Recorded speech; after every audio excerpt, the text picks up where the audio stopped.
स्नेहदा स्पन्दन स्नेहदा स्पन्दन।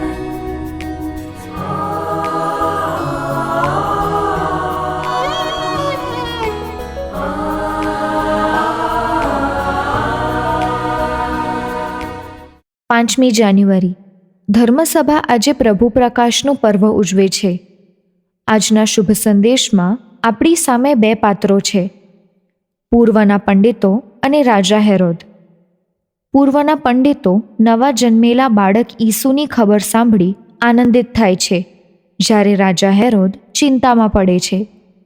મારા જીવનમાં ઈસુના આગમનની કઈ લાગણી પ્રગટે છે? સાંભળીએ સંત માથીકૃત શુભ સંદેશ, અધ્યાય 2, કડી 1-12. ઈસુ યહૂદિયામાં આવેલા બેથલેહેમ ગામમાં રાજા હેરોદના સમયમાં જન્મ્યા હતા.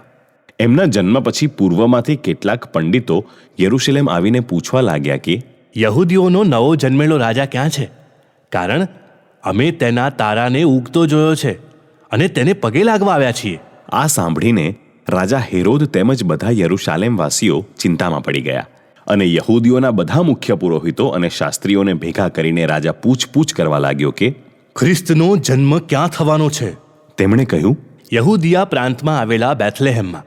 કારણ પૈગંબરે આમ લખ્યું છે કે, હે યહૂદિયા પ્રાંતમાં આવેલ બેથલેહેમ, યહૂદિયાના મુખ્ય શહેરોમાં તારું સ્થાન કંઈ કમ નથી. કારણ તારે ત્યાં એક એવો આગેવાન ઉદય પામશે જે મારી પ્રજા ઇસ્રાયેલની રખેવાળી કરશે. ત્યાર પછી હેરોદે પંડિતોને એકાંતમાં મળવા બોલાવ્યા અને તારો દેખાયાનો ચોક્કસ સમય જાણી લીધો. પછી તેણે એ લોકોને એમ કહીને બેથલેહેમ મોકલ્યા કે જાઓ અને એ બાળકની કાળજીથી ભાળ મેળવો. ભાળ મળે એટલે મને ખબર આપો, જેથી હું પણ જઈને તેને પગે લાગું. રાજાની આજ્ઞા થતાં તેઓ નીકળી પડ્યા. જે તારાને તેમણે ઉગતો જોયો હતો તે તેમની આગળ આગળ ચાલવા લાગ્યો અને આખરે પેલો બાળક જ્યાં હતો તે જગ્યા પર આવીને થંભી ગયો. તારાને જોઈને તેમના આનંદનો પાર રહ્યો નહીં. ઘરમાં દાખલ થયા એટલે તેમણે તે બાળકને તેના માતા મરિયમ પાસે જોયો. તેમણે તેને સાષ્ટાંગ પ્રણામ કર્યા અને પોતાની ગાંઠડી છોડીને સોનું, ધૂપ અને બોળ ભેટ ધર્યા. હેરોદ પાસે પાછા ન જવા ઈશ્વરે તેમને સ્વપ્નમાં ચેતવ્યા, એટલે તેઓ બીજે રસ્તે પોતાને દેશ પાછા ગયા. स्नेहदा स्पन्दन स्पन्दन। ઈસુનો જન્મ બેથલેહેમમાં થાય છે. બેથલેહેમની પૂર્વ દિશામાંથી પંડિતો ઈસુને રાજા માને છે. રાજા યહૂદી પ્રજાનો છે, એટલે યહૂદી પ્રજા જે દેશમાં વસે છે તે ઇસરાયેલી દેશમાં આ પંડિતો આવી પહોંચે છે. તારાના માર્ગદર્શન હેઠળ માર્ગ કાપતા હોય આ પંડિતો રાત્રે મુસાફરી કરતા રહે છે એવી કલ્પના કરી શકાય. આકાશમાં ઉગેલો નવો તારો પંડિતોનું ધ્યાન ખેંચે છે. એ નવા તારાનું અર્થઘટન શું થાય તેનું સંશોધન કરે છે. એ નવો તારો યહૂદી પ્રજામાં જન્મેલા નવા રાજાનો શુભ સંદેશ છે એવું સમજતા તેઓ તેને પગે લાગવા નીકળી પડે છે. આ પંડિતો આપણને શીખવે છે કે આપણે આપણી આંખ કાન ખુલ્લા રાખીએ. પ્રભુ આપણી સાથે કોઈ દ્રશ્ય દ્વારા, કોઈ સંવાદ દ્વારા સંપર્ક સાધે છે. આપણે પ્રભુના સંપર્કમાં આવીએ તો પ્રભુ આપણને પોતે ઈચ્છે છે એ સ્થળે દોરી લઈ જઈ શકે છે. આ પંડિતોનું જ્ઞાન તેઓને રાજમહેલમાં લઈ આવે છે. રાજાનો જન્મ તો રાજમહેલમાં જ થાય એવી પંડિતોની ગણતરી છે, પણ એ ગણતરી ખોટી પડે છે. તેઓએ બાઇબલનો સહારો લેવો પડે છે. પૈગંબર મીખાએ પોતાના ગ્રંથમાં બેથલેહેમ વિશે આગાહી કરી છે. પંડિતોને ખબર પડે છે કે તેઓએ બેથલેહેમ જવાનું છે. આપણે પણ કોઈક પ્રવૃત્તિ શરૂ કરી ચૂક્યા પછી અમુક સમય પછી થોડો શાંતિનો સમય શોધી કાઢવો જોઈએ અને તપાસી લેવું જોઈએ કે પ્રભુને નામે શરૂ કરેલી એ પ્રવૃત્તિ આપણે આપણા નામે તો આગળ નથી વધારી રહ્યા ને. આવા આત્મનિરીક્ષણથી ફાયદો એ થાય કે જો આપણે માર્ગ ચૂકી ગયા હોઈએ તો સાચે માર્ગે ચડવાની સૂઝ પડશે. યરૂશાલેમથી નીકળેલા પંડિતોને ફરીથી તારાનું માર્ગદર્શન પ્રાપ્ત થાય છે. એનું અર્થઘટન એવું કરી શકાય કે પ્રભુ તો આપણને આપણે અંતિમ સ્થાન સુધી ના પહોંચીએ ત્યાં સુધી આપણને માર્ગદર્શન આપવા તૈયાર જ છે. પંડિતો બેથલેહેમમાં આવી મા મરિયમને ખોળે જન્મેલા બાળકને પ્રભુ તરીકે સ્વીકારી શકે છે.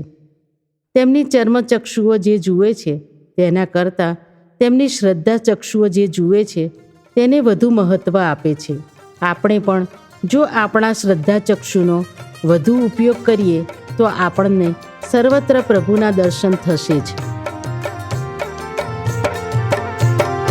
ઈસુના દર્શનીએ ગઈતી મોરી સૈયર, ઈસુના દર્શનીએ ગઈતી રે લોટ.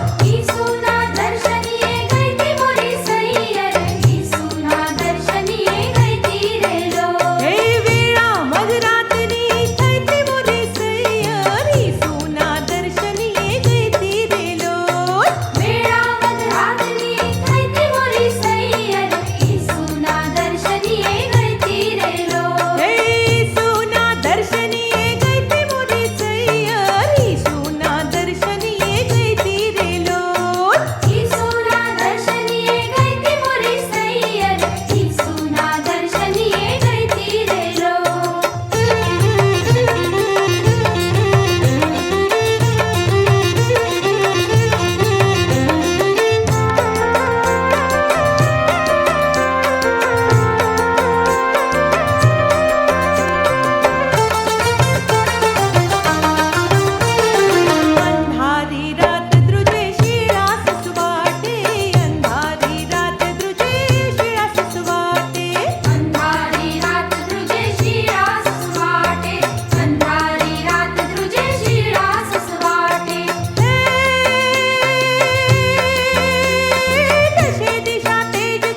હે